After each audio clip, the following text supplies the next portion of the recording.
Vous êtes de plus en plus nombreux à nous suivre et à participer à l'évolution de la chaîne Afrique N24, et sincèrement nous tenions à vous en remercier. Nous lisons tous vos commentaires qui enrichissent le débat et vraiment nous vous demandons de nous soutenir, en aimant les vidéos pour une large diffusion, et pour continuer à avoir une ligne éditoriale indépendante, et vous proposer de nouvelles émissions toujours de plus en plus enrichissantes. Ne restons pas passifs, soyons actifs. Merci et à bientôt. Oui, c'est... Il y a des gens qui demandent qu'il faut que je fasse aussi les directs en minant tout ça, c'est vrai, mais ça fait déjà 1h30 que je tiens le direct. C'est vrai, ça va arriver. Je vous ai dit que c'est un début, donc ça va arriver petit à petit. Pour résumer rapidement, pour nos frères et sœurs qui nous suivent, je dirais simplement avec mes amis blancs. Et il y avait Kodjoro Peto, il y avait un juge au couteau, il y avait juge au mur, le sédio, les poamoro, kakpame, n'amène une ville de poa, voilà poamoro, pame, et les plaques pétoménamo, et wabito d'assien bina, waperi tu vantine tu abainko, fike oui ma soria, wajiranuro, wado kojola no kwaremi, voilà, il y avait un juge et puis on a pédité soit Philippe pour on a bé fêtiner on so misotane pour la sotane kodio on misotane pour la sotane et nous on sobu et nous on va tenir une donc à devient mettons collé la comment on la tchaba ka tati devion et prison ma batte non ni et nous placer nous pour nous tchop pour la tout amener au prison les pour tout amener au prison nous on sobu né amener on dit to tchang pour be dari sidia et carrément on y a le collat tantôt nero prison matin et moi et nous parlons pour casser game pour prison casser game pour prison casser game pour prison donc il y avait lawyer et nous il y avait juge au tient avait responsabilité engagée mais matin juge pour voilà nous y a non bébé bien aussi bien juro mais pour bien aussi amoro ka me casser game hihi qui me mis à essayer les hianti mais quoi que mi a tort quoi et bien là va me aller to viri pour coup mais so pas me aller to viri pour coup et nous qui nous avons quoi quoi et nous sommes affirmés na mie donc à misiame ne yero comme ne babutame que autona employé souvent pense pilato bo autona pense pilato be ne wena yoro dia pense pilato be yemle nyawango mi anto mi so mi avait ouais donc à nya chami le dit juge le Togo que nous le nom petit tient soit filia amiro wa do courage wa glombo be ya imate we parce que le nous même pour dormir à gbeyi mi le ple na mo mi le wa mo amour vieux le tia yame amour là le problème et nous là le wa son kakpame on la va juger au bord mais nous péré yon ti wa de yo son to le kakpame on la va don yon au bord et so bien amour là va pas juger au benade on le yo son to kakpame le que là on donne be la toma juge là no blé que la va don yon bord après on dia de mousso chateau et so bien nous parabaraka au milieu de toi. Donc, ils nous la toté. Ils nous tiennent les plans. Ils viennent mettre on la tous les capamé. Et bien, juge wa, ni on vu comme il faut nuit. Mais pas t'ami de la goué, mi sous les quais. Ameroa mi non la comme bakoué, amunu na habakoué, mi kana sing bakoué. Nkela ti joka kaine Amérique yo mi soit fait quoi colonel de yo, capitaine de yo, alors Amérique yo so président quoi, mia pour mia nous le capamé. On va bien bagner des pépés d'avion. Alors, il y a un moment ban, il y a seulement. C'est quoi ça? Il y a toro les pocoules me voir, nous les fions, mais nous n'yons.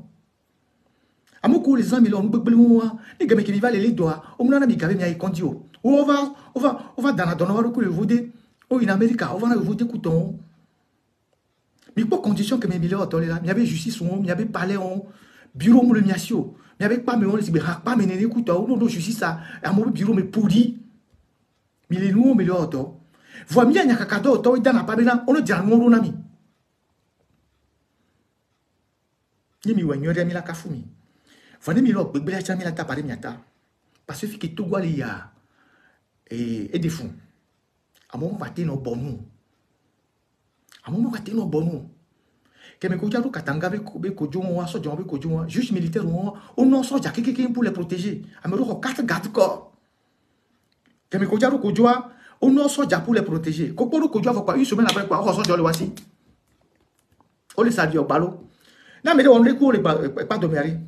Puisque soja avec Kojo, c'est un procès sensible. Nous, quand il parle, on a mis Bédidive, mi condamné au vol. Il fait mis ça dio. Soja Koso, on a mis pendant que Milo Kojo, autre soja le merci. Mille ça dio. Mais il est en danger à tout moment. Il est en danger. Il faut que la tête va servir à tout moment. Barala servir à tout moment. Donc, il n'y a pas tant de mauvais mini les Togo. Né au fond, yo au apo et to qui est au dollar ou à nous ou on l'a dans on yuri. C'est bien, on l'a dans on yuri. Donc, à monsieur me dit le commis.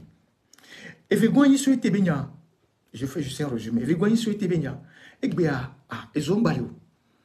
Sur tes au programme, on fait sur tes va les gérer des stages. On va les gérer ce que Bela Namion. Des stages, les gérer, via le calendrier et tout. Que zomu le wa. Même les seigneurs, que ce du noir, et du mégansio. Et ministre Aboubuto, qui pona lettre qui baigne, moule pour nous. Et ministre qui pona assistant savait, moule pour nous. Secrétaire général de la présidence qui pona en dobois, et moule pour nous. Et du plateau, moule pour nous. Et premier ministre, moule pour nous. Voilà, que me connais en campagne électorale, mais quoi, il est quoi le type si et noir et le blanc et blitz so mais ne écoute on le type polio mais donc game qui mit ton zakale vivre mais on le keblo tina polé et noir pas ni mais écoute on au type le pompo amoko du zakale le vivre mais mi parle que mit ton zakale ale keblo na rue o le type il y a le type le pompo pipi et donc on tourne là on a joie que zoom le homme le pompo. Il n'est pas communiqué, les réseaux sociaux disent que Moumou et moi et c'est mis les pas communiqué pour les communiquer autour. Eux-mêmes ne disent rien. Voilà, et doivent gagner sur le tout phénomène. Et doivent gagner sur les pays où il y a une indemnité. Et du me vieux là raconte parce qu'ils vivent de l'argent du contribuable, ils vivent des taxes. Et bien, mais depuis peu mignon que les gens. Donc, à mon bas, si bon, les banquiers, à mon côté, le dolio, capitayo, et pono, et ponotoyo, et laotoyo, et dolio, qui dépend là, et zobémou, qui wa, et mon qui blé. Et à me dire que bien que là, et nous la trouva, et va nous nommer toi-même. Donc, et à mon bas, à si bon, les blé, à mon côté, sac pavi congelé, ou produit congelé, ou qui wa, ou les blé qui. Il y a mis les douanes. Ah, monsieur, ah, voilà. Il y a les filles. Mais ça, je n'ai que par jour. À mon seul jour, il m'a dit matin, il m'a dit, bon. Et nous, pour la signer ma bonne. Et pour nous, c'est un signe, et pour nous, matin, bon. Peut-être, il y a un top pour la cité. Nous, il y a nous la blé qui. Il n'y a pas si bon, blé. Microfinance, on l'a remis parce que, oui, mais c'est garanti. Ne mi aba jo blea banko la homia ba ni gban e mi soro garantie ve do ka microfinance donc a mi dula nyabe a fokure l'économie ni zo so be no gba durer a fokure l'économie amoko ve do ga microfinance so le do a jogu ton wa mi mu assurer mi abe ndekpe mu l'assurer ni mi continuer à ni nous continuer à ni nous gba ye dia microfinance la si mi aba ho la homia ba ni gban parce que ils sont garantis. Et ils sont garantis vers Doga. Donc, il n'y a pas de fond, le miaro commis. C'est là-bas, il y a un don politique, il y a un politique, il y a un et bien, ce soit, et quand il y a un politique qui est. Ou les partis politiques de mon, les partis politiques de mon, les politiques qui est. À mon niveau de les filles, au bout de les vacances, les l'homme. Et bien, au bout de ma patin, parce que les hommes la rue. Au matin, pour avoir vu, parce qu'on croit vieux, il vit victime. Amorodo a roulé, et nous, et Amorodo a roulé l'ouamé. Au soir, appartement meublé. Les vacances, mais on a vidé, sont entretenus dans la rue. Et bien, mais depuis que j'ai à rue. À rue, on l'a vite. Et on a un politique qui est. Non, l'eau, mais dit déjà, né si dans mon dia, on m'a dit qu'on voulait à rue. Politique qui est. On bombé, mi a titene, mi a no dapabe, mi les enfants, mi a singbe alo, mi les bombé les kéléko. Mi a biobinali, et du abe gaware, nous console les woma. nous kentio le domoro, nous kentio et simule duamo, nous kentio le tukondiro, nous kentie et dorme les nadevio. Ça me concerne tous, c'est l'engagement citoyen. Donc, donc, voilà ce que je voulais résumer rapidement en langue locale. Et puis, bon, je vais passer maintenant sur le sujet du net. Je vais parler du net, de notre compatriote Thierry Tama. J'ai beaucoup lu ces jours-ci les publications de Thierry Tama. Je les ai lues religieusement, scrupuleusement, avec beaucoup d'attention. Chaque mot avec son sens. Thierry Tama, c'est quelqu'un d'assez intelligent, très intelligent d'ailleurs. C'est un gars qui a beaucoup de potentialité, mais c'est un très grand manipulateur.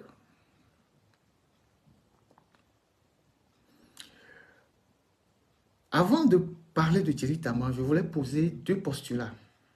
Je voudrais très bien que vous suiviez les deux postulats que je vais poser. Le premier postulat découle de ma propre expérience au Burkina. J'étais au Burkina quand Blaise Compaoré est tombé. Et de ce que j'ai appris au Burkina, c'est que pendant longtemps, Blaise Compaoré a financé la création de plusieurs partis politiques pour brouiller la scène politique dans le pays. Associations, partis politiques, pour brouiller la scène politique dans le pays. Et c'est des gens qui venaient sur les médias, certains qui insultaient proprement Blaise Compaoré, qui le traitaient de tout, certains subtilement, d'autres violemment. Mais le soir, Blaise Compaoré se retrouvaient toujours ensemble, ils buvaient du champagne. Leur mission, c'était celle-là, de brouiller l'opinion, d'embrouiller l'opinion. Donc, de par mon analyse à moi, Ferdinand, je suis plus que convaincu aujourd'hui que presque 85% de certains partis politiques au Togo sont des créations de UNIR. Juste pour distraire la scène politique. Parce que des gens qui émergent en politique momentanément et qui redisparaissent et qui reviennent, ce n'est pas des gens chaque 5 ans qui gagnent la loterie quelque part et qui viennent investir l'argent dans la politique. Vous avez vu aux dernières élections législatives, tous ces gens qui sont sortis pour être candidats, ils viennent d'où? Ils ont trouvé l'argent où? Ils ont gagné euro million ou quoi? C'est des gens qui viennent, qui ont une mission, qui viennent brouiller la scène politique, diversifier les voix, semer la zizanie et ils repartent. Dans 2 ans, si on vous dit qu'il y a des élections, ils vont revenir en masse. Des indépendants, des partis bizarres, des gens qui sortent de nulle part. Blaise Compaoré en était le spécialiste. Et je suis convaincu qu'au Togo, 80%, voire 85, mais 90% de des gens qui viennent, les saisonniers politiques là, les intermittents du spectacle politique, voilà le terme que je cherchais, les intermittents du spectacle politique là, c'est le pouvoir qui est derrière. Ça, c'est le premier postulat. Vous allez comprendre pourquoi je pose ce postulat-là. Le deuxième postulat, c'est que depuis que moi je suis né et que je me suis engagé en politique, nous on s'est engagé en politique avant les Thierry Tama, donc nous, depuis longtemps. Je n'ai jamais vu au Togo. Thierry Tama peut tout dire, je l'ai entendu la dernière fois, il donnait des explications sur Radio Victoire. Il peut tout dire, mais il ne va convaincre personne. Je n'ai jamais vu au Togo un officier de l'armée togolaise qui démissionne de l'armée et qui va créer un parti politique avec l'étiquette d'opposant. Et on l'a laissé tranquille. Depuis le temps de Adema jusqu'à Fonia Sebe. Vous avez vu ça? Vous avez une fois vu ça? Quelqu'un qui a fait l'armée, c'est-à-dire le pilier même du régime, qui a été au courant de beaucoup de choses, qui connaît les points forts et les points faibles de l'armée, et qui sort de l'armée, soit disant que lui n'en veut plus, il démissionne et il crée un parti politique qui devient opposant au régime. Vous avez vu ça au Togo? Vous avez une fois vu ça? Je vous donne le cas de 2 personnes qui ont été persécutées au Togo à cause de leur position politique. Le commandant Olivier Ama, il a été arrêté dans l'affaire de Kwacha Nyasimbe. Quand ils ont été jugés, on les a gardés en prison, torturés et tout. Quand ils ont été jugés, et il est libéré, il a créé Asivito, Association Togolaise des victimes de torture, un truc comme ça, pour défendre leurs droits, pour qu'on puisse les indemniser. On était ensemble dans le CST. Vous avez vu ce qui a été réservé au commandant Olivier Ama? Vous avez vu comment ils l'ont traité? Il n'a pas créé un parti, hein. Il a créé une association des victimes de la torture au Togo pour défendre leurs droits. Et de temps en temps, comme il a le verbe facile, il prend la parole, il se prononce sur les activités politiques. Vous avez vu ce qu'on a fait avec le commandant Olivier Ama? Il est où? Il est en exil. De temps en temps, il fait des audios. Il n'y a pas très longtemps, on est retourné. Les gens sont allés chez lui à pied là-bas dans sa maison. Ils ont cambriolé la maison, ils ont cassé les choses chez le commandant Olivier Ama. Et pourtant, lui n'a pas créé de parti politique. Il a juste créé une association pour défendre le droit de ceux qui ont été victimes dans l'affaire Pacha. Ça, c'est le premier exemple. Deuxième exemple, ministre François Akila Essoboko. Quand le ministre François Akila Essoboko a démissionné, aujourd'hui l'avocat, aujourd'hui les maîtres, je l'appelle beaucoup plus par maître, vous avez vu comment le régime l'a traqué partout. Et pourtant, maître Akila Essoboko n'a pas créé de parti politique. Il n'en a pas créé même jusqu'à aujourd'hui, il n'a même pas créé d'association. Il était au Bénin en 2010 pour une mission pour l'Union européenne. Ils sont rentrés au Bénin jusqu'à tenter de le tuer. Et ils sont partis, ils ont envoyé des gens, le quartier dans lequel il était, ils ont filmé tous ses mouvements, tout. Le jour où ils ont tenté à la vie de M. François Essoboko, mon frère Isdelphonse Apaki était là-bas. Il a vu tout le scénario, tout ce qui s'est passé jusqu'à ce que M. Boko rentre dans l'avion.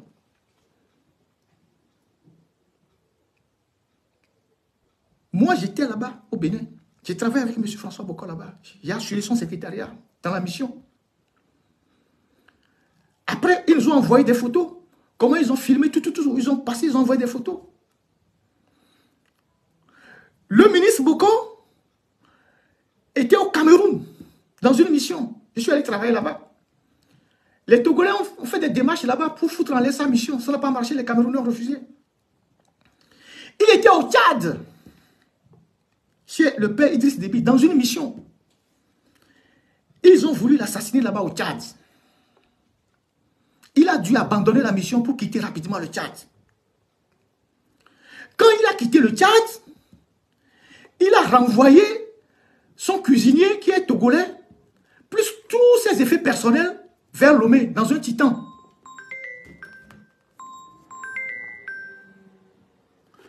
Dans un titan. Un instant, s'il vous plaît.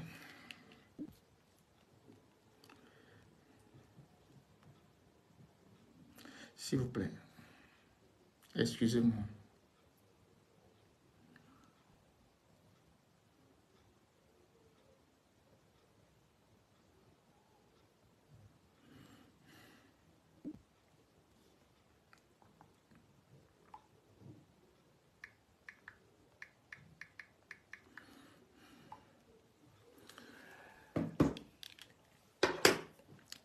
Lorsqu'il a quitté le Tchad précipitamment, il a envoyé ses effets à Lomé avec son chauffeur dans un Titan. Le chauffeur a pris la route. Il arrive à Sanvikondi, au Togo. On l'arrête avec le Titan.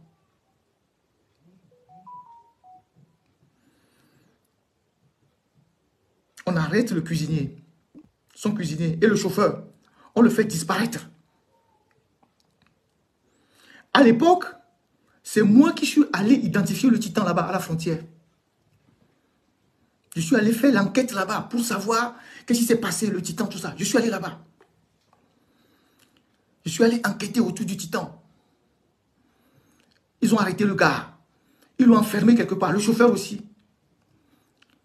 Quand on a découvert que le gars a été arrêté, on a vu le Titan, tout ça, il y a eu des pressions diplomatiques.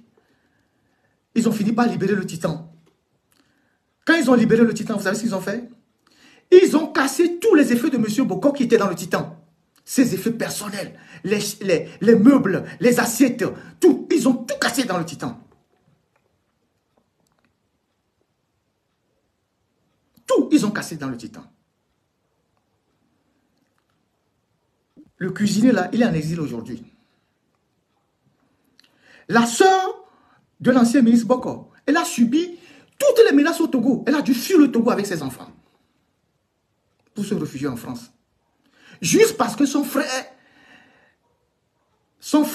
est en rupture avec le régime et il prend des positions politiques. Jusqu'à ce jour, le ministre Boko n'a jamais été quelqu'un en sécurité. En 2020, quand il voulait rentrer à Lomé, vous avez vu comment c'est à l'aéroport qu'on l'a bloqué. On l'a bloqué à l'aéroport ici à Paris. Mais en plus, comme il était très courageux, téméraire, voulait rentrer par tous les moyens, à Lomé, ils ont déployé l'armée à l'aéroport à Lomé. Comme ça, s'il arrive en même temps, on le prend. Malgré le fait qu'ils ne soient pas montés dans l'avion, ils ont déployé une unité à l'aéroport à Lomé. La dernière fois encore, sa mère est décédée. Il a demandé à rentrer pour enterrer sa mère. Le régime a refusé. Le régime a refusé qu'il rentre enterrer sa mère. Quand il y avait les funérailles chez lui là-bas à Tchitchao, le jour où on enterrait sa mère, ils ont pris un hélicoptère pour survoler 3 fois les funérailles. Pour voir peut-être s'il n'était pas caché parmi les gens. Un hélicoptère a survolé les funérailles à Tchitchao là-bas, plusieurs fois. Pour voir s'il n'était pas caché parmi les gens. Peut-être qu'il est rentré, il a fait zombie pour rentrer, il ne sait pas. Donc, d'où vient que, voilà le traitement que le régime réserve à des anciens militaires, officiers, qui ont quitté l'armée et qui prennent des positions politiques. D'où vient que Djeri Tama, lui, il a fait l'armée et il démissionne de l'armée, il crée un parti politique, il dit qu'il est opposant, il se promène, il fait les affaires comme lui-même le dit et personne ne lui dit rien. Vous croyez à ça? Vous avez cru à ça? Si vous avez cru aussi, c'est que vous êtes naïf. Donc, ce sont mes postulats de départ. Maintenant, je vais vous dire comment je connais Djeri Tama. Djeri Tama, moi, je ne le connais pas en politique. Hein. Je ne l'ai pas connu en politique. Moi, j'ai connu Djeri Tama depuis l'université. Lui ne le sait pas. Je vous ai parlé dans d'autres vidéos ici des périodes chaudes au campus, ce que nous avons fait au campus. Djeri Tama était à la flèche avec nous, mais au département de sociologie. À l'époque, ça s'appelait la flèche, toute la faculté. Je ne sais pas comment ça s'appelle aujourd'hui, mais à l'époque, c'était la flèche. Nous, on était en histoire. Eux, ils étaient en sociologie. Et nous, c'est nous qui organisions à l'époque les mouvements au campus. Donc, on connaissait tous ceux qui nous épiaient. Tous ceux qui cherchaient à nous prendre. Et Djeri Tama, déjà à l'époque, était parmi les mouchards du campus. Il n'était pas dans le groupe de Akam, il n'était pas dans ce groupe, mais il était dans les réseaux de ceux qui épiaient les étudiants et rendaient compte à l'ONU d'eux. Donc, ce n'est pas quelqu'un qu'on connaît aujourd'hui. C'est pour ça que moi, depuis longtemps, je ne me suis jamais prononcé sur Guy Tama. Je n'ai jamais rien écrit sur lui, parce que je sais qui il est. Donc, c'était depuis l'université qu'il faisait ça. Il venait au campus avec une moto, un train. Il était en sociologie jusqu'en 3e année. Je pense qu'il a fait la sociologie de communication en 3e année ou quelque chose comme ça.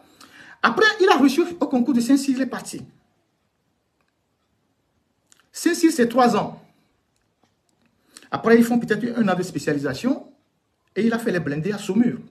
Après, il est rentré. Il a fait l'armée. Tous les petits soucis qu'il a eu dans l'armée, ça ne nous concerne pas. Donc, c'est depuis l'université que Jerry Tama faisait du renseignement. Et était un mouchard. Ceux qui l'ont connu en 2012, quand il est rentré en politique, c'est eux qui peuvent dire que bon, nous on le connaissait depuis. Tous ceux qui ont fait le campus là, qui étaient dans les mouvements du CUB à l'époque là, vous leur posez la question. Vous leur posez la question. C'est eux qui tournaient autour de nous pour recueillir des informations et donner au régime à l'époque. Donc, il a disparu. C'est après qu'on a appris qu'il est parti en Europe. Il est revenu, il a fait l'armée. Et vous savez que Saint-Cyr, c'est une très grande école prestigieuse. Donc, on apprend aux gens tout, un peu de tout. Les théories de guerre, la simulation, la diversion, les techniques de communication, comment embrouiller l'ennemi. C'est pour ça que je dis, Jerry Tama est un gars bien formé et potentiellement intelligent. Sauf que c'est un manipulateur. Donc, il est bien outillé. Vous voyez. Donc, Jerry Tama, il lance son parti en 2012, après avoir quitté l'armée et 2 ans de mise en disponibilité. Voilà. Il quitte l'armée. Il crée le net. Ce que je vais dire aujourd'hui sur Jerry Tama, ce n'est qu'une partie de l'histoire. Il y a une autre partie qui viendra. J'espère qu'il va réagir encore plus grave. Il y a des choses que vous allez écouter ici aujourd'hui. Et vous allez interpeller directement Jerry Tama. Vous allez lui poser des questions. Puisque ce que je vais dire ici aujourd'hui, je donnerai des noms, des dates, des montants d'argent. Jerry Tama dit qu'il est homme d'affaires. Quelle affaire marche au Togo? Il fait quelle affaire? Quelle entreprise n'a jamais marché pour lui? Je vous donnerai des noms, des dates, les sommes. Et vous allez l'interpeller. Après, il y a d'autres choses qui vont sortir, plus graves. Parce que à un moment donné, il faut qu'on arrête la manipulation de la jeunesse. Des gens qui se sont trempés dans des choses pour consolider le régime, ils viennent jouer aux innocents sur les réseaux sociaux en faisant croire que oui. Non, il faut qu'on arrête un certain nombre de choses. Donc, il est rentré en politique et je me rappelle que une fois, il y a eu un article que mes collaborateurs ont écrit sur lui. C'est comment ça concerne une affaire de femmes. Et il a appelé la rédaction pour protester un peu comme ça. C'est le seul article qu'on avait écrit une fois sur lui, honnêtement. Un truc qui a été écrit sur lui. Mais ce n'était pas quelque chose de... Donc, nous, on ne s'intéressait jamais à Jerry Tama dans notre rédaction. Même quand on avait plein d'informations. On avait des informations sur lui, mais moi, je trouvais que c'était un plaisantin. Donc, je n'écrivais jamais. Je ne mettais pas mon énergie dans cette histoire. Et donc, la première fois que je reçois des gens du net à ma rédaction, c'est 2015, après les élections présidentielles. Les élections législatives auxquelles il a participé en 2012 ou non, 2013, je n'ai rien à dire dessus, je n'étais au courant de rien, je ne savais pas. Mais en 2015, après la présidentielle de 2015, j'ai reçu des éléments du net dans ma rédaction. C'était les premiers dissidents. C'est les gens qui se sont fâchés, ils sont partis, ils ont claqué la porte. Il y avait 3 personnes qui sont venues à la rédaction pour me dire tout ce que Jerry Tama faisait Où est-ce qu'il avait les financements? Comment il faisait les choses? Pourquoi il a bloqué l'argent? Il n'a pas donné à certains et tout et tout. Bon, il y a d'autres choses qui sont de l'ordre privé que je ne vais pas évoquer ici parce que je ne suis pas là pour parler de la vie privée de quelqu'un. Je parle de ce qui est politique. Donc, les gars sont venus me voir pour dire, pour la campagne de 2015, je vous ai dit, je vous donne des dates et des montants. Pour la campagne de 2015, on venait de sortir des événements du CST. Donc, pour la campagne de 2015, Jerry Tama a reçu un financement de 72 millions de l'État. Et donc, quand il a reçu les 72 millions, naturellement, ses proches collaborateurs attendaient à avoir leur part. Il a bloqué l'argent pour lui seul. Il est arrivé à la maison, il dit oui, et il y a longtemps qu'il rêvait d'avoir une piscine chez lui, il va faire une piscine, il va faire ci, il va faire ça, il va faire ça. Les problèmes ont commencé comme ça, dans son parti politique. Et la campagne étant finie, les autres jeunes ont commencé par lui demander des comptes. Où est notre part? Il menace certains et tout, et les gars ont commencé par claquer la porte. C'est ceux qui ont claqué la porte là, certains qui sont venus me voir pour me dire ça. Et les gars m'ont dit que Jerry Tama était un farceur. Et ils m'ont dit pourquoi il était un farceur. Ils m'ont dit, Jerry Tama, pour faire croire que ces entreprises marchent, qu'il a des sociétés qui marchent, c'est le gars qui est capable pour aller dans un rendez-vous, d'aller louer 2 grosses voitures. Il va chez un ambassadeur, il va chez quelqu'un. Et les gars disent, oh, mais le gars là, ça marche vraiment pour lui. Hein. Alors que c'était des voitures louées. Les gars m'avaient dit ça à l'époque.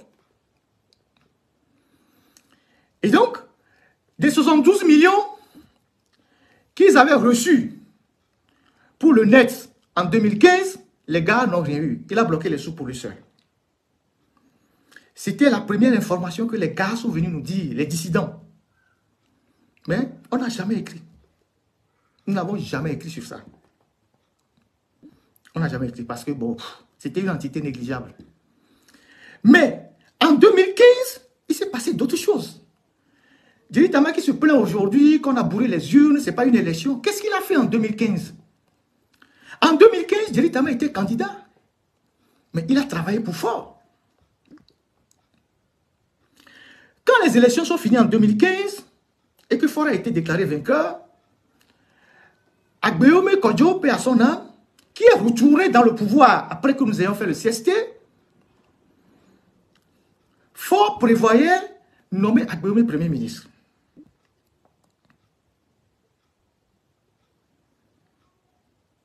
Mais les caciques, les Solitoki, tout leur réseau, tout ça, étaient contre. Ils ne voulaient pas que Agbeome revienne à un niveau de responsabilité tel qu'un poste de Premier ministre. Donc, entre-temps, quand la campagne est finie, les élections étaient finies, il y a eu un flottement dans le pays. Ford était un peu souffrant, donc il n'arrivait pas la main sur les décisions. Et les barons, les vieux barons ont profité pour écarter la piste d'Agbeome et imposer Klassou, Premier ministre. Quand on a nommé Klassou Premier ministre et que Klassou a formé son gouvernement, Jerry Tama s'est plaint à ses proches. Et à même des gens qui sont, des gens qui sont même dans sa famille, cousins, il s'est plaint à des gens. Les messages sont là. Pour dire que le régime est ingrat, ce qu'ils ont fait, tout ce qu'ils ont déployé sur le terrain pour que Ford puisse gagner les élections présidentielles. On avait prévu, on lui avait promis le poste de ministre de la jeunesse et sport. Il devait être nommé ministre. Et on ne lui a pas donné le poste. Il s'est plaint à beaucoup de gens que le régime ne lui a pas tenu la promesse et tout ça. Donc, si Agbeome avait été nommé Premier ministre, peut-être qu'il serait ministre. Mais comme les barons déjouaient tout ce coup-là en imposant Klassou, il n'a pas eu. Donc, il s'est plaint aux gens, il s'est ouvert à des gens qu'on devait le nommer ministre de la jeunesse et sport et tout ça. Il n'a pas eu le poste. Nous sommes en 2015. 2015. Donc, 2015, Jerry Tama a eu 72 millions. Le net a eu 72 millions pour l'élection présidentielle. Et puis, ensuite, Il a dit aux gens qu'eux, ils ont fait des choses pour aider fort à gagner. Ils ont sillonné le pays, ils ont fait beaucoup de choses. On devait le nommer ministre, on ne l'a pas nommé ministre. 2015, notez bien les dates. 2017, c'est ce qui est grave, ce que je vais vous dire. 2017, on arrive à la déflagration du PNP avec Tipi, Achadam et tout ce qui a suivi. Jerry Tama, en pleine effervescence du PNP avec tout ce qui s'en suivait comme révolution, Jerry Tama a organisé des jeunes, une dizaine de jeunes, qu'il a infiltrés dans toutes les places, sur toutes les plateformes WhatsApp. Une dizaine de jeunes qu'il a mis dans toutes les plateformes WhatsApp. Je vous ai dit une fois que moi, Ferdinand, je ne suis pas sur les plateformes WhatsApp. Parce que vous devez savoir une chose, il n'y a pas d'anonymat sur Internet. Hein.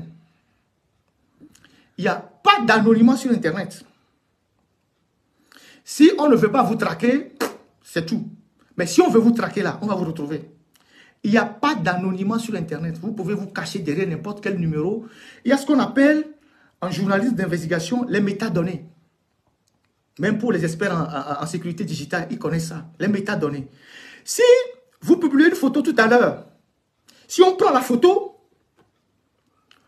on peut savoir, parce qu'il y a des métadonnées qui sont cachées dans la photo. On peut savoir où est-ce que la photo a été prise, quel est l'appareil qui a pris la photo, à quelle heure la photo a été prise. Si c'est un appareil portable, on peut le remonter. Si c'est un appareil photo, on peut connaître le boîtier, tout. La localisation, tout. Il en est de même pour les vidéos. Même pour des documents Word ou PDF, on peut remonter quelle est la première personne à avoir pris ce document où on l'a publié. Donc, nous, on apprend ça en investigation. Si vous me donnez une photo tout à l'heure, je vais vous démontrer tous les éléments qui sont cachés dans la photo. Où est-ce que la photo a été prise, quel appareil, à quel endroit, la localisation, tout. Donc, Jerry Tama a infiltré des jeunes sur toutes les plateformes, une dizaine de jeunes. Il leur payait les crédits, il leur donnait 30 000, 40 000, 50 000 pour leur acheter, comment on appelle ça, la connexion, pour être sur toutes les plateformes. Leur mission, ils ciblaient, ces jeunes ciblaient tous ceux qui étaient des éléments, des activistes très durs, qui appelaient à la révolution, qui organisaient les gens, ils piquaient leur numéro, ils faisaient aussi des captures d'écran qu'ils envoyaient directement.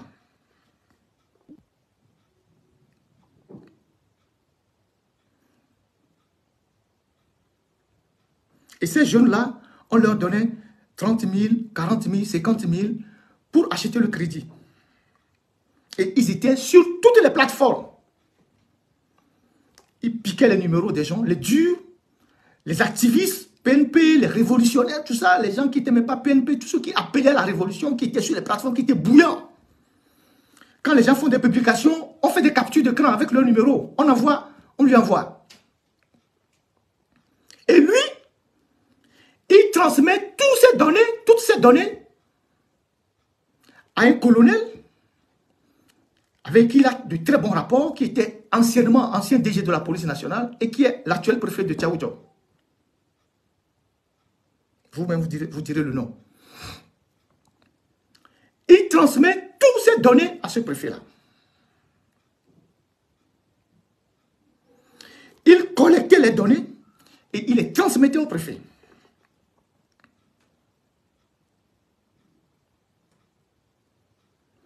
Si c'est nécessaire, il se déplaçait à Sokodé chez le préfet pour lui transmettre les données. Et avec ces informations, oui, le préfet de Tchaoudjon, c'est un ancien colonel DG de la police qui est à la retraite. Vous-même, vous pouvez donner le nom. Il est de la Paon. Donc, il y a un autre gars.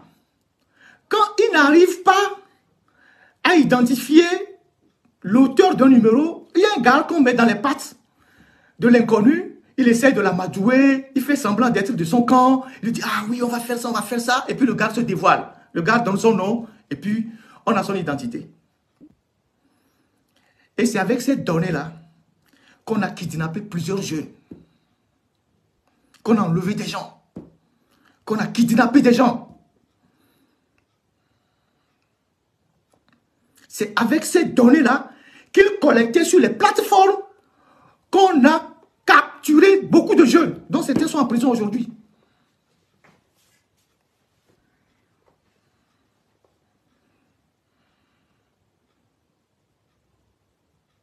C'est avec ça qu'on a capturé beaucoup de jeunes. On a enlevé des gens, on allait prendre certains à la maison, on a pris certains à lieu de travail. On a kidnappé tous les meneurs.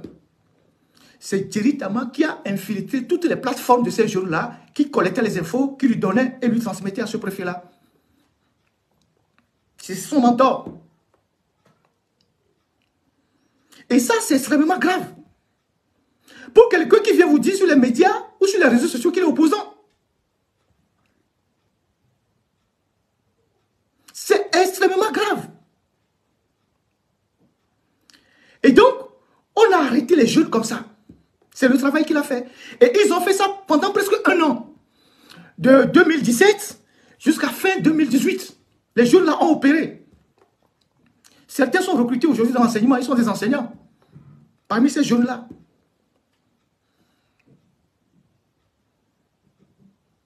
Et c'est celui qui vient vous dire sur les réseaux sociaux qu'il est opposant et qui s'oppose au régime. C'est ce qu'ils ont fait en 2018. Pour casser la révolution. Pour arrêter les meneurs. Les gens sont là pour témoigner. Hein. Je vous ai dit qu'il y a des choses graves qui ne vont pas sortir aujourd'hui. Mais ça, c'est juste l'entrée en matière. Quand j'ai dit que je vais faire ce live-là, ils pensaient que c'est pour sur des questions superficielles. Non. Il y a des choses qu'on a compilées pendant des années. Donc, c'est ce qu'ils ont fait.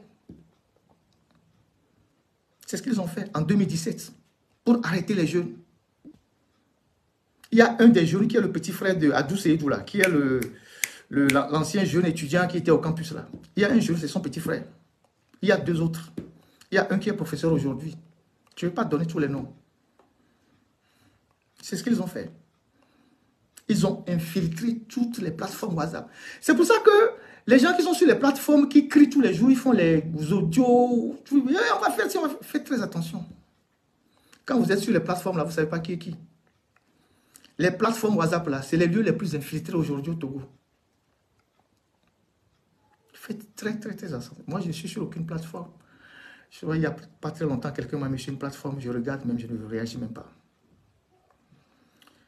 Sur les plateformes, faites très, très, très attention. C'est comme ça qu'ils ont piqué les gens. Ça, c'est 2017, fin 2018. Alors, 2018, on continue. Une autre date qu'il faut retenir,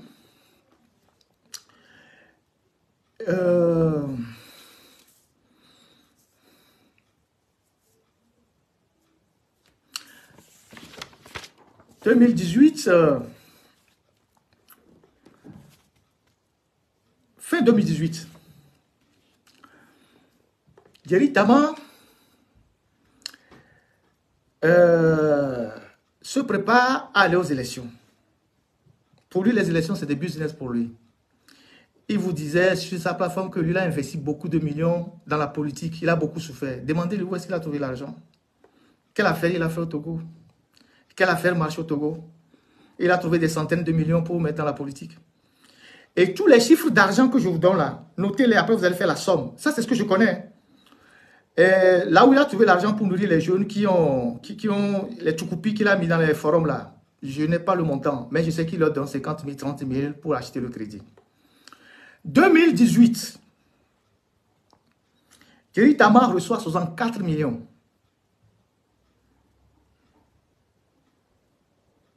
2018, 64 millions. Chez son frère Bawara. 64 millions. C'est son frère Bawara. Pour préparer ses candidats à l'élection. Sa tactique, c'est de positionner les jeunes partout. Comme ça, il va augmenter l'enveloppe auprès de ses donateurs. Donc, il a positionné les jeunes partout sur l'étendue du territoire. Pour dire que lui, là, ses structures sont partout. Donc, on lui a donné 64 millions pour préparer les élections. C'est-à-dire aller sur le terrain, la caution des candidats et tout, et tout, et tout, et tout. 64 millions. Il a dépensé quelques miettes pour les candidats, les petits oiseaux qu'il a ramassés là. Il a gardé le reste pour lui. 64 millions pour préparer les élections. Toujours 2018, quand les candidatures ont été validées, il fallait faire la campagne. Donc lui, ils se sont déclarés centristes. Donc il était centriste avec son second. Et donc, ils ont eu 105 millions pour la campagne électorale. 105 millions, toujours en 2018, pour la campagne électorale. Eux, les centristes, ils ne sont que deux, vous les connaissez. Et comme lui, il avait plus de candidats que l'autre, il a donné le tiers à l'autre, une trentaine de millions. Il a gardé le reste. C'est comme ça que leurs problèmes ont commencé.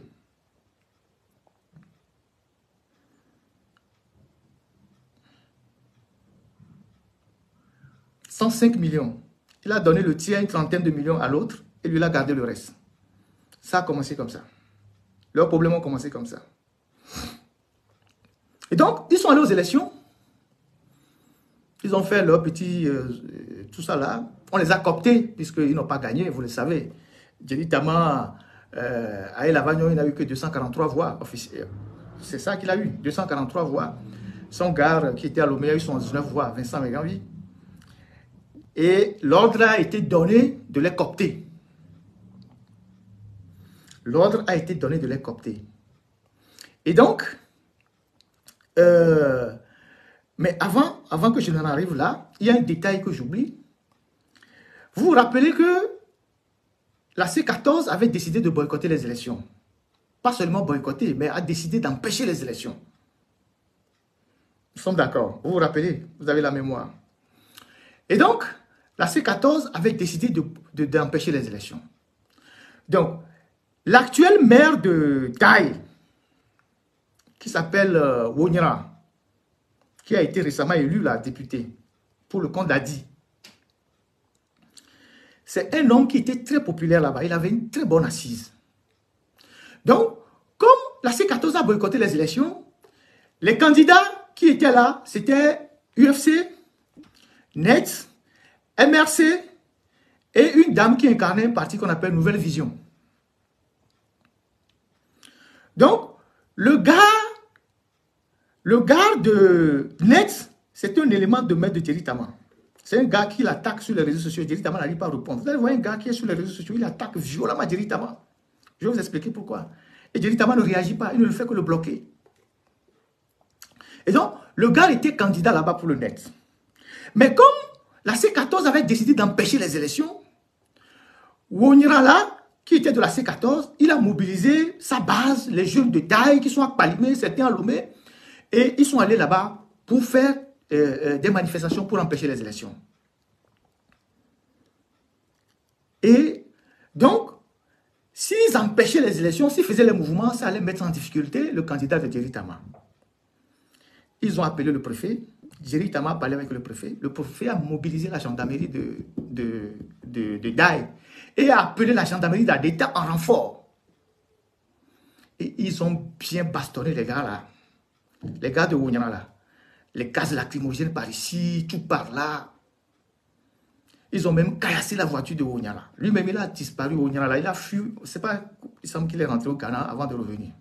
Donc, ils ont bastonné les gens. C'est en entente avec le préfet qu'ils ont organisé ça. Et ils ont bastonné les gens là-bas. Donc, ils finissent les élections. Le jour des élections,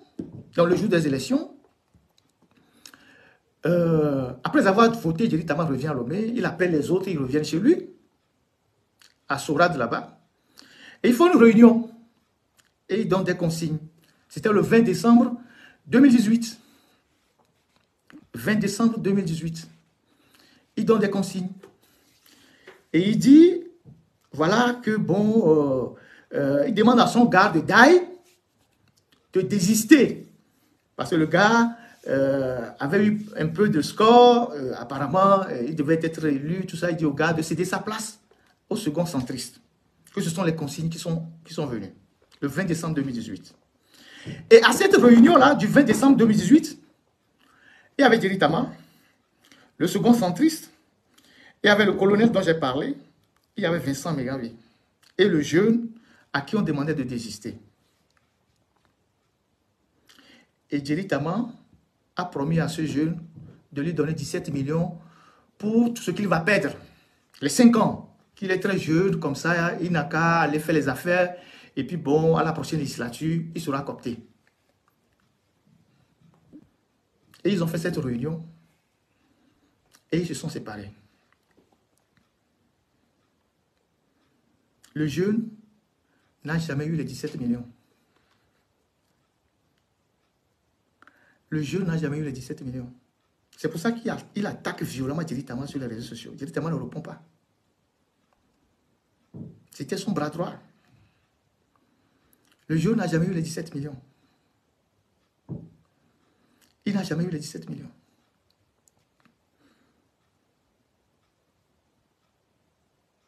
Vous voyez? Le jeune n'a jamais eu les 17 millions. Donc, nous sommes 2020 décembre 2018. Donc, Jerry Tama est devenu député, coopté député. Et vous vous rappelez que quand on était en train de les coopter, Abbas Bonfour s'était énervé, a même réagi par rapport au siège qu'on voulait voler, un siège de l'UNIL qu'on voulait voler pour donner à un gars de Jerry Tama Bassar. Et on a dû lui taper dessus pour qu'il se calme. Donc, ils ont été cooptés. Donc, le gars, on lui a demandé de céder sa place pour 17 millions. Et jamais il n'a eu les 17 millions. Maintenant, ils ont été élus députés. Ils sont rentrés à l'Assemblée nationale. À la prise de fonction à l'Assemblée nationale, on leur a donné 25 millions chacun. Pour leur habillement, comment ils vont se préparer pour rentrer à l'Assemblée, tout ça. 25 millions chacun. Donc, les 3 députés du net ont eu 25 millions chacun. Les autres députés aussi certainement. Une dotation, voilà, c'est le terme, une dotation pour leur prise de fonction. 25 millions chacun. À la prise de fonction à l'Assemblée, ils ont eu 25 millions chacun. Donc, les 3 députés, c'est Jerry Tama lui-même, les 2 autres du net, chacun a eu 25 millions. Et dans les 25 millions, Jerry Tama voulait que ces 2 autres députés lui donnent 5 millions, 5 millions. Ils ont refusé.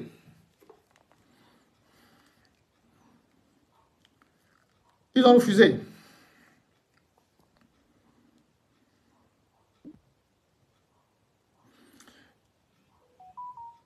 Et ils ont refusé. Donc, ils ont eu 25 millions à la prise de fonction pour leur propre dotation personnelle. Et ils ont passé les 5 ans à l'Assemblée nationale à divertir les gens, à raconter tout et n'importe quoi, à aller sur les réseaux sociaux, à balancer des sociétés qui ne créent que sur Facebook, à faire croire aux gens qu'ils ont des activités qui marchent. Il y a ci, il y a ça. C'est ce qu'ils ont fait pendant les 5 ans. C'est ce qu'ils ont fait pendant les 5 ans. Donc, quand on écoute Jerry Tama venir dire que lui, il a fait des affaires pour mettre l'argent dans la politique, mais posez-lui la question de savoir, ces affaires consistaient à quoi? Moi, je vous donne les sous qu'ils ont pris. C'est ce que je sais. Il y en a certainement d'autres que je ne sais pas. Jerry Tama avait une société de gardiennage qu'il appelle Jaguar, qu'il a réactivé il y a quelques jours. Il n'avait pas grand-chose comme contrat. Un ami lui a trouvé un petit contrat dans une société minière à Tablibo. Il payait 25 000 francs au gardien. Et même dans les 25 000 francs là, il a enlevé l'argent de la tenue et les bottes. Il n'avait pas plus d'une quinzaine de gardiens. Et il y a eu des problèmes dans la société. Les jeunes qui étaient des gardiens sont partis se plaindre à la société qu'on ne les traitait pas bien. La société a rompu le contrat. Vous connaissez quelqu'un à Lomé qui a une société de gardiennage qui est millionnaire?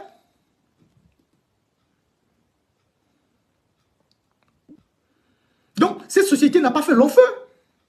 Les jeunes sont partis. Ils leur payaient 25 000 francs. Ça n'a pas duré. Les partenaires ont rompu le contrat.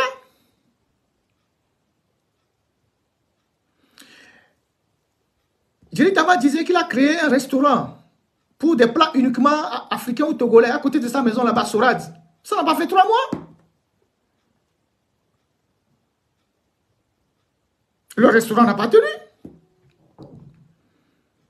Après, il a dit qu'il a une ferme pour élever les poules. Vous l'avez jamais vu dans une ferme avec des poules? Ou des pondeuses? Et combien de poules et de œufs on peut vendre au Togo pour être millionnaire et mettre l'argent des millions dans la politique? Zéro. Après, il a dit qu'il a une société, je ne sais pas, il écrit des livres, il vend des livres, il représente une société d'édition de livres. Vous connaissez des gens qui vendent des livres à Lomé qui sont millionnaires? Sinon, les Apédoama, le professeur, je ne sais pas quoi, qui écrivent plein de livres au Togo, ils seront des millionnaires. La librairie Star même a fermé, personne n'achète des livres au Togo.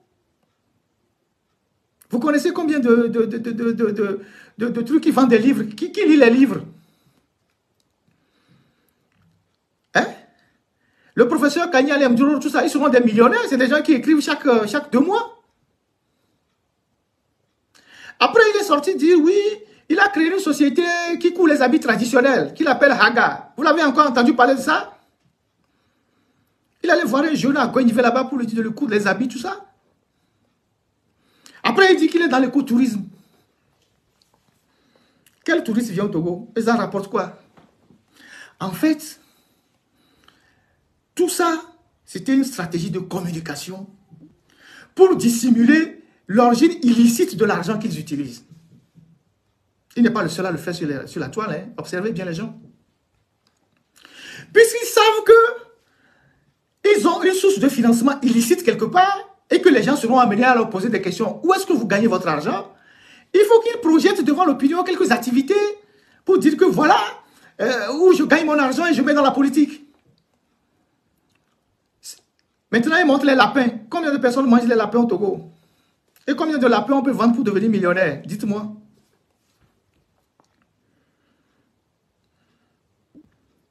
Combien de lapins on peut vendre pour devenir millionnaire? Il avait créé un guest house à Kara. Ça n'a pas fait 6 mois. Ça a fini en conflit avec lui et la jeune fille qui gérait le guest house là-bas. Il payait à la fille 30 000 francs. C'est des aspects que je ne veux pas évoquer. Donc, c'est une stratégie qu'ils ont pour bluffer la jeunesse. Des gens qui les suivent sur les réseaux sociaux et qui pensent que c'est un modèle, Jerry Tama réussit ci, réussit ça. Donc, et moi aussi, je vais me lancer dans ça. Il ne faut pas aller prendre 3 lapins quelque part, faire une vidéo pour venir dire aux gens que, ouais, que je fais des affaires, que je fais du business. Aujourd'hui, que le RPT UNIR a fini de l'utiliser et qu'ils sont en train de le rejeter, en tout cas, peut-être momentanément, pour peut-être utiliser d'autres personnes, il vient se poser en victime sur les réseaux sociaux. En disant, oui, je suis un opposant, j'ai mis beaucoup d'argent dans la politique, j'ai fait beaucoup de choses, j'ai fait ci, j'ai fait ça, j'ai investi toutes mes économies dans la politique. Et que, finalement, on ne peut pas changer le régime par les élections. Et que j'invite les jeunes, pour le moment, à ne pas s'engager en politique. Sinon, s'ils veulent s'engager, ils ne peuvent que s'engager du côté de UNIR. C'est ce qu'il a dit dans ses tests. Vous comprenez ce qu'il dit? Je vous ai dit qu'il est très fort en communication. Il est très fort en communication, sauf que nous avons été tous aux mêmes écoles. Hein. Nous avons tous été aux mêmes écoles. Hein. Et lui, peut-être, il a fait la sociologie de la communication. Moi, je suis journaliste. On sait décrypter les choses. On sait décrypter les choses. Vous voyez? Donc, c'est ça sa mission sur les réseaux sociaux. Distraire les gens. Il a passé 5 années à distraire les gens. À distraire la jeunesse. À ne jamais poser les vrais problèmes du pays. À dire oui, j'ai interpellé tel ministre, elle n'est pas arrivée, donc je continue sur les réseaux sociaux. Il disait la dernière fois sur Victoire FM que lui, son bilan, c'est qu'à l'Assemblée, il a désacralisé la fonction du député parce qu'il est le seul député qui parlait sur les réseaux sociaux avec les jeunes et qu'il circulait à Lomé avec la moto. C'est un bilan qu'un député peut évoquer. Il y a quoi d'extraordinaire à circuler avec une moto? Il ne nous dit pas que quand j'étais député, j'ai fait voter telle loi, j'ai fait ceci, j'ai demandé des comptes de corruption, j'ai demandé ci, j'ai fait ça. Il dit que lui, il circulait à moto et qu'il a désacralisé la fonction de député. Quelle est la mission d'un député? C'est de rouler à moto ou c'est de voter des lois et de contrôler l'action du gouvernement? C'est ce qu'il a dit. C'est ce qu'il a dit. Maintenant que ses amis d'UNIR sont en train de l'éjecter, il veut se donner bonne conscience. Mais Djeri Tama sait très bien qu'en 2018, il n'a pas été élu, il a été coopté. Pourquoi il n'a pas dénoncé? En 2015, lui-même, il a avoué aux gens qu'ils ont fait des choses pour aider Fort à gagner. Ils ont fait beaucoup de choses pour aider Fort. Il n'a pas été remercié comme il le fallait. Pendant tout le temps du CST et de la révolution de Tikwi, c'est Djeri Tama qui tirait sur les autres opposants, qui tapait sur eux. Et pour essayer d'équilibrer un peu, pour divertir les gens, il venait faire quelques petites formulations, quelques petites critiques sur le régime. Mais la réalité, c'est qu'il tapait sur les opposants.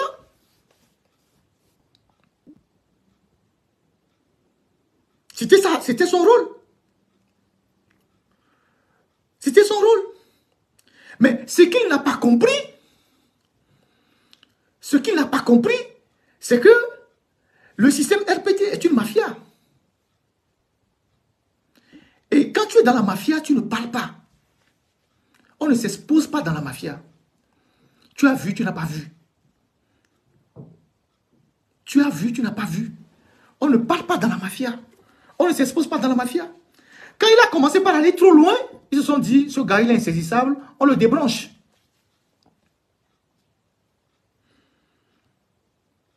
Et donc, il y a eu toute cette confusion au niveau de la Constitution. Tantôt, ils n'ont pas voté, tantôt ils ont fait ci, tantôt ils ont fait ça. Mais jusqu'à ce jour, est-ce que Djeri Tama vous a montré le test même qu'on a soumis à leur appréciation? Est-ce que Djeri Tama, en tant que député qui était dans la commission des lois, vous a montré le test qu'on a soumis à leur appréciation? Est-ce que vous avez le test?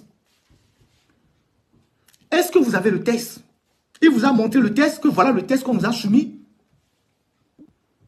Si il était conséquent, lui, il était conséquent par rapport à tout ce qu'il dit, est-ce qu'il vous a montré le test? La mouture de la nouvelle constitution qu'on leur a donnée là, est-ce qu'il vous a montré ça? Est-ce qu'il a mis ça sur la place publique? Est-ce qu'il a mis ça sur les réseaux sociaux comme il aime communiquer? Est-ce qu'il a donné ça à quelqu'un? Est-ce que vous savez que Faure Gnassingbé a promulgué la constitution, mais le test n'existe pas aujourd'hui? Est-ce que vous savez que Faure Gnassingbé a promulgué la constitution, mais le test n'existe pas? Actuellement, ils sont en train encore de le modifier, de le traiter, tout ça, c'est dans les mains des gens. Est-ce que c'est impensable? Est-ce que c'est possible qu'un chef d'État promulgue un test qui est inaccessible, qui n'existe pas? Actuellement, ils sont en train de traficoter le test encore. Ils ont donné ça à des gens qui sont en train de faire ce qu'ils peuvent faire. Et traficotage, tout ça.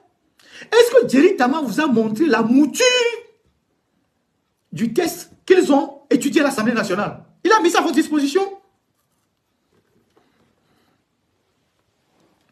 Alors, moi je vous ai dit, quand il a dit que je quitte la politique, j'ai dit, il faut qu'on aille jusqu'au bout de ce qu'il a commencé.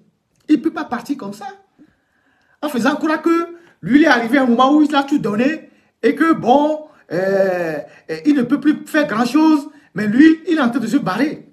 Alors que pendant les 12 dernières années, ce sont les Jerry Tama qu'on a utilisés pour renforcer les bases du régime.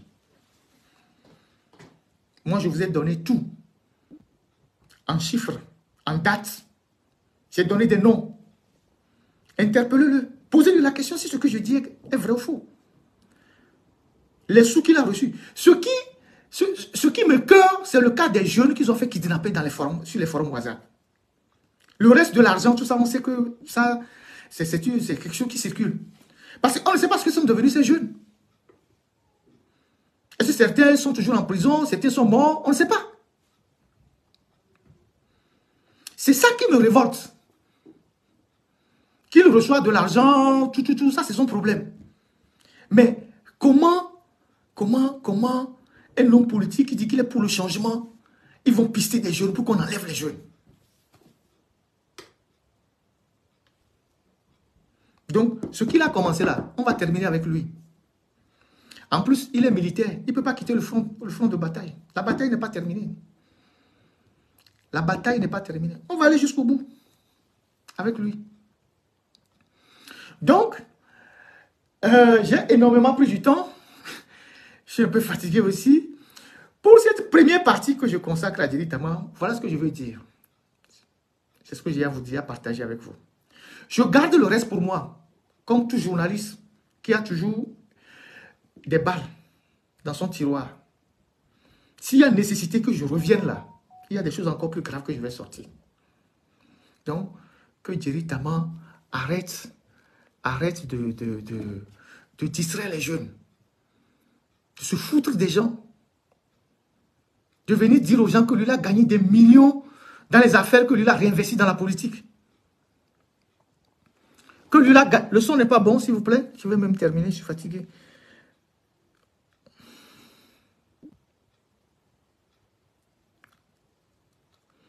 Est-ce que le son n'est pas bon? Je vais conclure, s'il vous plaît.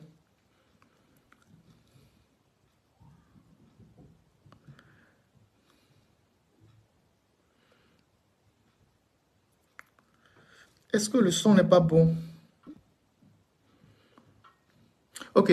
Que lui, il a gagné beaucoup d'argent dans les affaires, qu'il a réinvesti dans la politique. Qu'il vous dise quel chiffre d'affaires il faisait avec ces différentes sociétés. Et quelles sont les sociétés qui marchaient. Moi, je viens de vous dire, aucune de ces sociétés ne marche. Jerry Tama n'a jamais rien entrepris sur le plan entrepreneurial qui ait marché. Rien. Aucune de ces sociétés n'a prospéré. Donc, il arrête de fouer les gens. Donc, voilà ce que je voulais vraiment partager avec vous.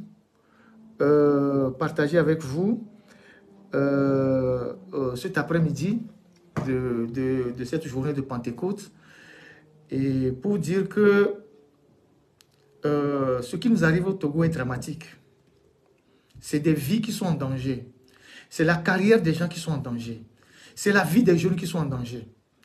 Nous ne pouvons pas continuer à accepter que certains individus se mettent se dissimulent, s'incrustent dans la lutte avec des missions cachées pour essayer d'affaiblir les forces démocratiques en se parlant du manteau de démocrates ou de centristes.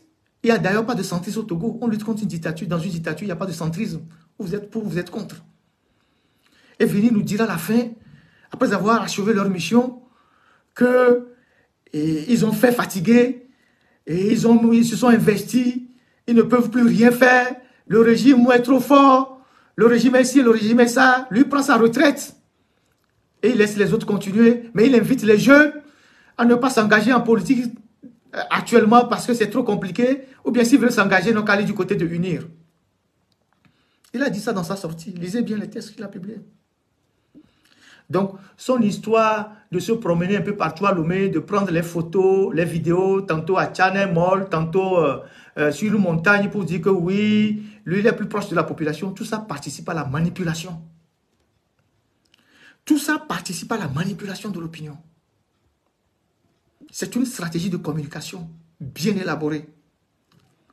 Ah oui, je suis parti à Channel Mall, il y a les choses ici, je vais venir acheter certains, c'est quand même un peu cher et tout. Il ne se pose pas la question, lui qui était député, qui a siégé pendant 5 ans, pourquoi on installe Channel Mall au Togo? Et qu'est-ce que Tchane Molo peut faire contre les artisans togolais? Il ne se pose pas la question pourquoi on ne protège pas les artisans togolais. Il ne se pose pas la question de savoir qui a autorisé l'installation de Tchane Molo là-bas. Sur un terrain de l'État. Parce que là où on a installé Tchane Molo là, c'est un domaine public. Pour une entreprise privée, qui a donné l'autorisation? Lui, un député. C'est les premières questions qu'il devait se poser. Est-ce que Tchane Molo là ne va pas tuer la petite économie, les artisans togolais, les petits détaillants? C'est son rôle de député. Mais il allait là-bas admiratif. Et il a fait une vidéo. Ah, je viens de sortir de Tchane Molo, vraiment, c'est une bonne chose. Et tout. J'ai vu les prix et tout ça. Je vais venir acheter certaines choses. Et les naïfs, ils applaudissent. Oui, je quitte la politique, je rentre dans les affaires. J'ai créé 2 sociétés en 1 semaine.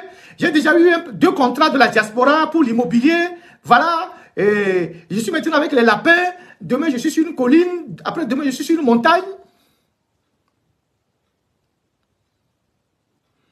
Qui demande à Djeri Tama de faire plusieurs publications pour dire j'ai mis beaucoup d'argent dans la politique. Parce que toutes les publications qu'il a eu à faire ces dernières 48 heures, 72 heures, il n'a répété que ça. J'ai gagné beaucoup d'argent dans les affaires, j'ai mis dans la politique. J'ai gagné beaucoup d'argent dans les affaires, j'ai mis dans la politique. Qui lui dit? Celui qui s'explique s'accuse. Qui lui demande ça? Moi, je viens de vous dire où est-ce qu'il trouvait son argent. En tout cas, une partie. Maintenant que lui vient nous dire quel chiffre d'affaires cette société faisait. D'accord? Donc, moi, je tiens à vous dire merci pour le temps que vous avez passé dans ce direct. Comme je vous l'ai dit, et il y a encore d'autres choses inacceptables que Djeri Tama a fait, que je ne vais pas dire maintenant. Mais je souhaite que lui-même, il ait le courage de venir s'expliquer en disant, peut-être que j'ai eu à faire des choses qui n'étaient pas bonnes, je m'excuse. J'ai eu à poser des actes qui n'étaient pas dans le sens de la lutte, je m'excuse. S'il est honnête là, il sait que tout ce que je dis, il n'y a pas une virgule qui est faux. Je donne des dates, je donne des noms, je donne des trucs, les montants. Il le sait. Il le sait. Il le sait très bien. Voilà là où il trouvait l'argent. Les problèmes, il a eu des problèmes. Il avait placé un gars informaticien à Bangara, ça s'est fini dans des problèmes. Tout ça, il y a des choses, il y a plein d'autres choses. Plein d'autres choses qui sont là. Donc, il arrête de venir divertir les gens. Leur stratégie de manipulation sur les réseaux sociaux, ils vont quelque part, ils prennent des vidéos pour dire que voilà, j'ai des activités ici, c'est ça qui me rapporte de l'argent. Combien de Togolais mangent des lapins pour que quelqu'un devienne milliardaire? Combien de Togolais lisent des livres pour que quelqu'un qui écrit un livre devienne milliardaire? Combien de Togolais prennent des gardiens pour que quelqu'un qui a eu un contrat de 15 gardiens devienne milliardaire? Soyons sérieux. Donc voilà. Donc je vous dis vraiment merci pour ce moment qu'on a partagé ensemble. Ça a pris vraiment des heures. Je ne sais plus combien. Peut-être... ça a pris peut-être plusieurs heures. Je ne sais plus trop. Mais bon, voilà.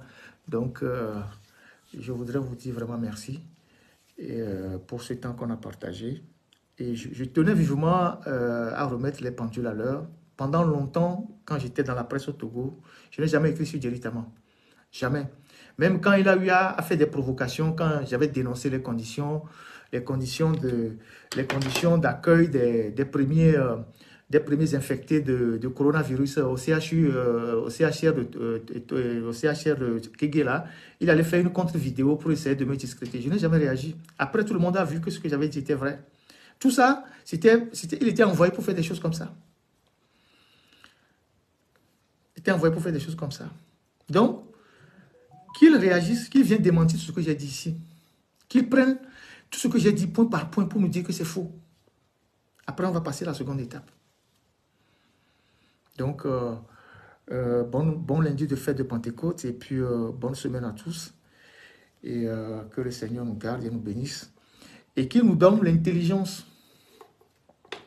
L'intelligence et la jugeote de comprendre certaines choses, de détecter certaines choses. Dans le livre d'Osée, je ne sais plus quel chapitre et quel verset, il est dit que mon peuple meurt faute d'intelligence.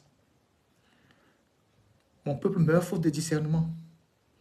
Parce qu'au Togo, nous manquons de discernement. On suit les gens. On ne sait pas qui ils sont. On ne sait pas qui ils sont.